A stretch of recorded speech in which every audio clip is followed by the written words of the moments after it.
Honoring a legend who leaves behind a legacy both on and off the court. How former University of Arizona coach Lute Olson is being remembered. And an alarming wake-up call for people in a Phoenix apartment complex. Plus, you could need your umbrellas this weekend. Jamie's here with your weekend weather. 12 at 12 starts right now. 12 minutes, no commercials, and now we are live statewide. So a big shout out to all our viewers in Tucson. We're on the go, on TV, and on our 12 News app, Facebook, and YouTube. Hey guys, it's Tram here. Right now, at least 6 people are dead after Hurricane Laura ripped through southwestern Louisiana early Thursday morning. The storm leaving behind a wide path of destruction and leaving hundreds of thousands of people in the dark. Team 12's Daryl Forgas has more from Lake Charles, Louisiana, where the mayor is telling people to come look at their homes and then leave as it's left without its basic infrastructure. We've never experienced a Category 4. This is Lake Charles, Louisiana, where the full magnitude of Hurricane Laura can be seen. The town is mostly without power or water after several treatment plants sustained heavy damage. Also damaged, a controversial Confederate statue that city leaders voted to keep just 2 weeks ago. Hundreds of thousands are without power in Louisiana, Texas, and Arkansas as Laura, downgraded from a hurricane, continues to cause destruction. Laura made landfall in Louisiana early Thursday morning as a Category 4 hurricane, and residents spent the day surveying the damage as soon as the coast was clear. It was very overwhelming, and my in-laws, they live here. It's for that property has been in his family since the 40s. Laura's ferocious winds ripped roofs off houses, tossed cars around, and turned some buildings into matchsticks. It wasn't a howling, it was more like a screaming. You could actually hear the shingles being ripped off the house. While coastal regions were mostly spared the predicted unsurvivable storm surge, those who evacuated are happy they chose to get out. A lot of work up and ahead. Take it a day at a time. Oh, just so awful. Laura is now a tropical depression and is bringing gusty winds, flooding, and potential tornadoes as it moves through the Mid-South and Mid-Mississippi Valley. Well, here in our valley, there was a touch of sprinkles this morning in North Phoenix, and we could see even more rain this weekend. Here's meteorologist Jamie Cagle with your forecast 411. Well, we did see a few sprinkles this morning, but rain chances really staying very low for the valley in western Arizona. Looking much better as we look to the eastern half of the state, but the monsoon pattern strengthens over the weekend, and it looks like we're going to get a little surge in the moisture. Here's your futurecast, and what we had through the morning hours is just light showers. It starts to build up as you get into the early afternoon around the rim, into the White Mountains, and even southern Arizona. But this is going to be rather limited activity. It's once we get going through Saturday where we see this surge in moisture. This is from Tropical Storm Hernan sitting to our south. You see that moisture just kind of work its way into the southern half of the state over the weekend. That is what's going to help move the 12 News exclusive Valley Monsoon meter up to a 5 now on Sunday. Bookend by 2s, and next Tuesday might even be a 2, but really focused on Sunday. That is going to be our best chance, it looks like, for rain. In fact, maybe the best chance we've had all monsoon season. Here's a greater Arizona 3-day forecast. Everybody is going to see those numbers drop over the weekend, and with it comes a better chance for rain for southern Arizona. Heads up though for Saturday right into Sunday, and for the valley really looking like Sunday's our day. Upper 90s for daytime highs, and as we work our way into the work week, the numbers climb a little bit, but we are staying below that 110 mark in the meantime. But again, here's hoping for Sunday. All right, Jamie, thank you. Turning now to the most up-to-date information about COVID-19 in Arizona. This morning, the Department of Health confirmed 519 new cases today and an additional 49 deaths. That brings the total number of cases to more than 200,000, and we are nearing 5,000 lives lost. While those numbers are staggering, health experts predict it will get worse before it gets better. As we stand now, more than 180,000 people have died from the coronavirus in the U.S. That number comes from data compiled by Johns Hopkins University.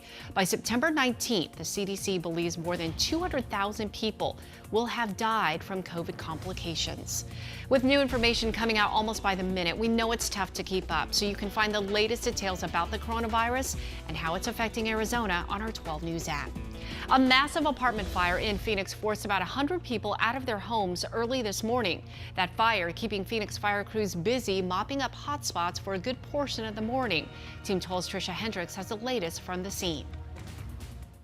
An alarming morning for 100 people asked to evacuate from this apartment complex near 25th Avenue and Indian School Road when a fire ignited in a second-floor apartment unit. Phoenix fire crews were dispatched to the fire at about 3:30 this morning. When they arrived, the fire had already spread to the third floor. We spoke with the Valley photographer who was just minutes away when the call came out, and he got to the complex before firefighters arrived on the scene. Here's what he witnessed. I saw people were still evacuating. I ran up to the top floor, banged on some doors just to make sure that everyone was out. The heat was insane.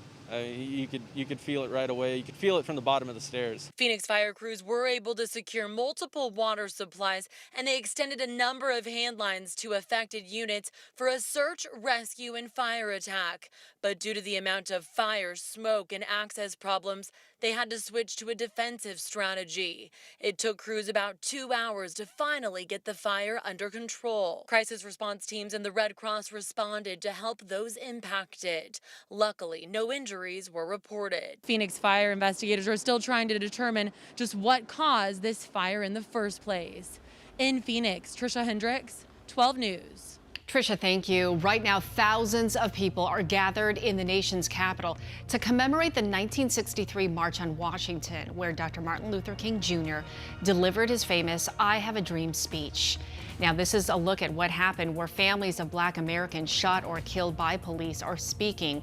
Today's commitment march is being dubbed the Get Your Knee Off Our Necks March, a reference to the death of George Floyd earlier this year. This comes after days of violent protests over the shooting of Jacob Blake in Wisconsin.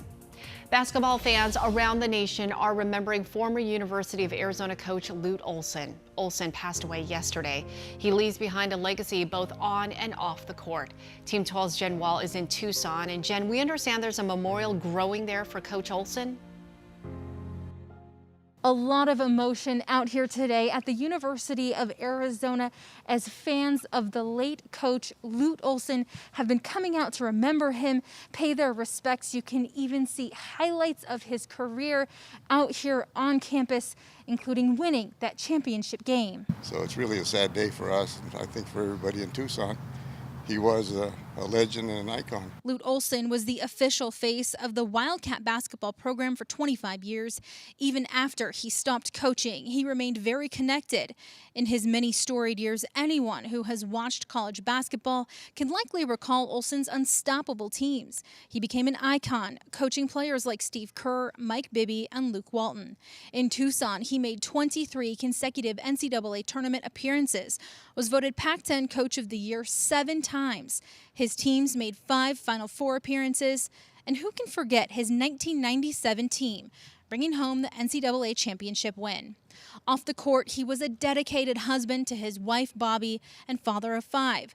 The basketball court at McHale Center is named the Lute and Bobby Olson Court in their honor. Olson passed away yesterday at the age of 85, and as you can see, an outpouring of support for him here.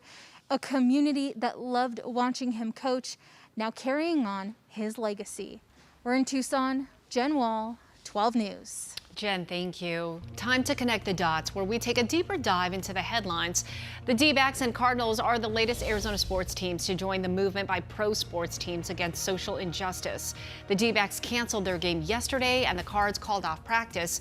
As this movement grows, we wanted to take a look back at the history of sports protests. Here's Jason Miles.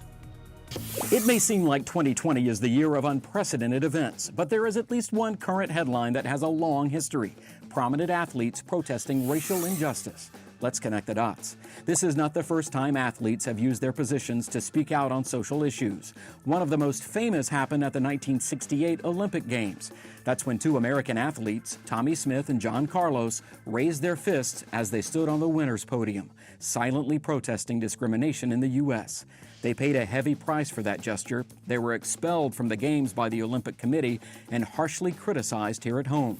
More recently, starting in 2010, the Phoenix Suns wore jerseys jerseys that said Los Suns. That was in the wake of Arizona passing a strict immigration policy that was criticized as encouraging racial profiling.